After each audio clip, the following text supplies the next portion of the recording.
Pierre Kayembe, vous avez effectué les tours des différents sites services nationaux où sont encadrés les jeunes autrefois désœuvrés, aujourd'hui transformés par des services nationaux. Quel constat avez-vous fait? Je vous remercie très sincèrement pour la question et j'en profite pour saluer tous ceux qui auront l'occasion de regarder cette interview. C'est vrai, on est à la deuxième semaine. On a parcouru le Congo profond, de Kananga à Kasenga dans le Katanga, en passant par Tchimboulou, Mupompa, Miabi, Bujimai, Miabi Centre, aller jusqu'à Chilenge. On a pris la route de Mweneditu pour nous retrouver à Kanyamaka CC. C'est un parcours formidable. Et j'en profite pour dire à ceux qui pensent que Kinshasa c'est le Congo, ils doivent déchanter. Merci en passant au commandant du service national, le général-major Jean-Pierre Kassongo Kabouik, qui nous associe à ce déplacement de presse, évidemment en tant que journaliste. Et vous le savez aussi bien que moi, que notre devoir, c'est de rapporter ce que nous avons vu et entendu. Je constate avec beaucoup de satisfaction que nous commettons une erreur quand nous disons que nous devons désespérer. Et je crois, je l'ai dit du fond de mon cœur, qu'il existe encore des valeureux Congolais.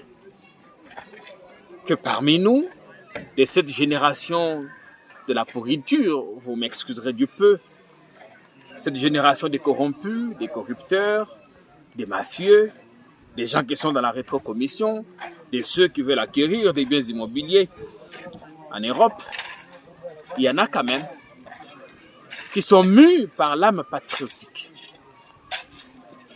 Et je crois que de ces tout petits lots, parce qu'ils ne sont pas très nombreux, je pourrais insérer les yeux fermés le général Kassongo Kabouik du service national. Je ne le dis pas pour le flatter. Je crois que les images existent. La TV, Zaïre Radio T. Vous pouvez illustrer, les gens vont voir comment les écoles sortent des terres, comment le maïs pousse. Mais ils ont motomoko. Si on avait les cas sur Kabouik, si on en avait 20, 30, sérieux, compétents, soucieux des tâches que la République leur a données, je sais que cette interview va faire le tour parce que ceux qui connaissent Jean-Pierre Kayembe, ils savent à quel point il est très carré, très dur vis-à-vis du pouvoir. Je voudrais qu'ils sachent que quand on dit que le bilan n'est pas positif, ça ne signifie pas que quelque chose n'a pas été fait. Ah oui, quelque chose a été fait, mais pas à la hauteur. Parce que le service national à lui tout seul ne peut pas tout faire. Avec très peu de moyens dont il dispose, et les Koulouna qui sont en formation, qui vont être largués sur le marché de l'emploi et au service de la République. J'ai vu des écoles au standard voulu par l'UNESCO, sortir des terres. Des écoles construites non pas par des Chinois, non pas par des Turcs, mais par des Congolais. Et pas par n'importe quel Congolais, ceux qui étaient dans l'oisivité il y a peu, formés à la maçonnerie. Aujourd'hui, ces ex-Koulouna sont utiles à la République, avec cette réinsertion qui a marché. C'est un modèle qu'il faut suivre. C'est un modèle. Je crois que le travail est bien fait, qu'il faut davantage donner des moyens au service national. Parce qu'au moins, Bango, Bazola Kisaki, Bazosala quelque chose.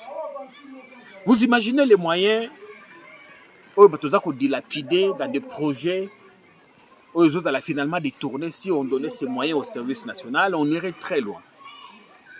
Pour me résumer, je dirais que j'ai été marqué par